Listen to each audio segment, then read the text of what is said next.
ડભોઈ કોર્ટનો મહત્વનો ચુકાદો સામે આવ્યો છે। ડભોઈ પોલીસ સ્ટેશન હદ વિસ્તારમાં વર્ષ 2023 એટલે કે 11 માસ પૂર્વે નોંધાયેલ अपहरण અને પોસ્કો બળાત્કારના ગુના સંદર્ભનો કેસ, જેની બનાવ હકીકતમાં આરોપી યુવક અલ્તાફ લતીફભાઈ સૈયદ ડભોઈ હદ વિસ્તારમાંથી 17 વર્ષીય સગીરાને લગ્નની લાલચ આપી ભગાડી ગયો હતો।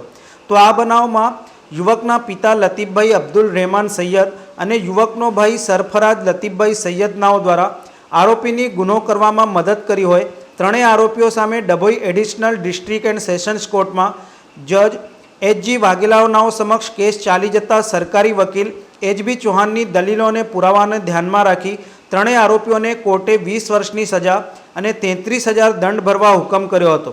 ડભોઈ કોર્ટે અત્યાર સુધીમાં પ્રથમ ચુકાદો આપ્યો, જેમાં આરોપી સહિત આરોપીને મદદ કરવા સંદર્ભે તમામ આરોપીઓને એક સરખી સજા ફટકારાઈ છે, જ્યારે સમાજમાં દાખલો બેસે તેવો ચુકાદો કોર્ટ દ્વારા અપાયો હતો।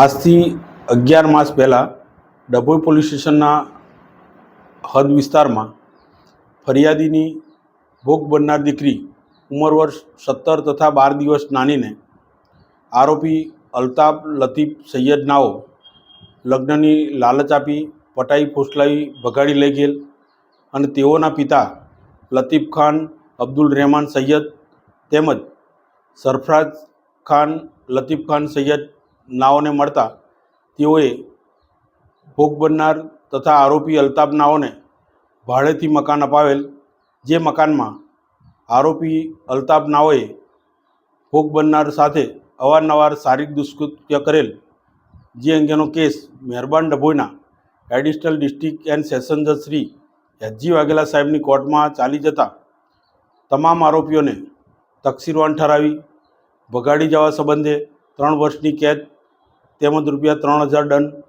તેમજ અપહરણ કરવા બદલ 5 વર્ષની કેદ તેમજ 5,000 દંડ તેમજ ભોગ બનનાર સગીર બાળા ઉપર અવારનવાર બળાત્કાર કરવા સંબંધે 20 વર્ષની કેદ તેમજ ₹25,000 દંડ ભરવાનો હુકમ કરેલ છે।